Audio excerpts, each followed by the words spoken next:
একটা ভিডিওর মাধ্যমে আমি সব কমপ্লিট করে দিয়েছি, সব টাইপের কমপ্লিট করে দিয়েছি, যে টাইপগুলো তোমাদের মেনলি আসবে।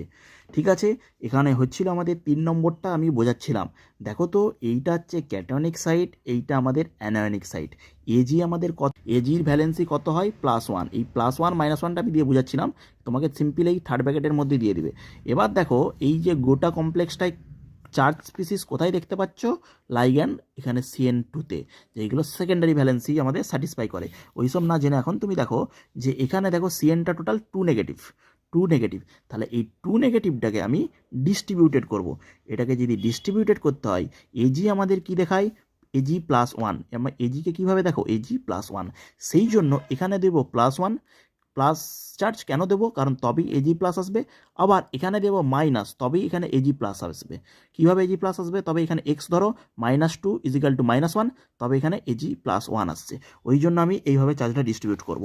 এবারে এখানে দুটো সায়ানাইড নেগেটিভ ছিল, সেটাকে 1-1 ভাবে ডিস্ট্রিবিউট করব। এবার আমি ক্যাটায়নিক সাইড, একটা অ্যানায়নিক সাইড। ক্যাটায়নিক সাইডের আমি নোমেনক্লেচারে কী করি? ফার্স্ট আমরা নোমেনক্লেচার করি ক্যাটায়নিক সাইডের, দেন আমরা যাই অ্যানায়নিক সাইডের। ক্যাটায়নের ক্ষেত্রে কীভাবে নামকরণ করি? ক্যাটায়নের ক্ষেত্রে দেখো, প্রথমে যদি আমাদের নিউট্রাল লাইগ্যান্ড থাকে তার নামটাই বসে যায়। কি বললাম? নিউট্রাল লাইগ্যান্ড থাকলে তার নামটাই বসে যায়। কিন্তু যদি নেগেটিভ লাইগ্যান্ড থাকে, বা যদি আমাদের কি হচ্ছে, নেগেটিভ আমার লাইগ্যান্ড থাকে, তাহলে সেটার নাম হয় কি? ছায়া।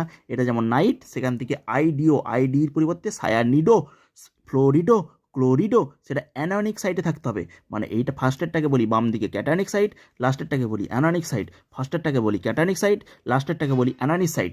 এই বাম দিকে এটাকে বলবো ক্যাটায়নিক, এটাকে অ্যানায়নিক। সেই জন্যই তো বললাম, যদি অ্যানায়নিক সাইডে লাইগ্যান্ড থাকে তাকে আমরা কি করব? সায়ানিডো। যদি অ্যানায়নিক সাইডে লাইগ্যান্ড থাকে তাকে কী করবো? সায়ানিডো। সেই জন্য আমি নামকরণ করেছি। দেখো, অ্যামিন কটা আছে? দুটো, তাহলে ডাইঅ্যামিন লিখে দিলাম, যেহেতু নিউট্রাল লাইগ্যান্ড অ্যামিন বসে গেল।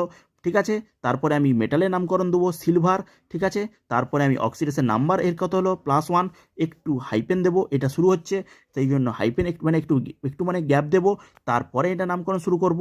এখানে কি লিখবো? দুটো আমাদের সায়ানাইড আছে। এবারে নেগেটিভ এন্টিটির মধ্যে আছে, তাহলে সায়ানিডো। আইডিও নেগেটিভ এন্টিটির মধ্যে আছে, সায়ানিডো।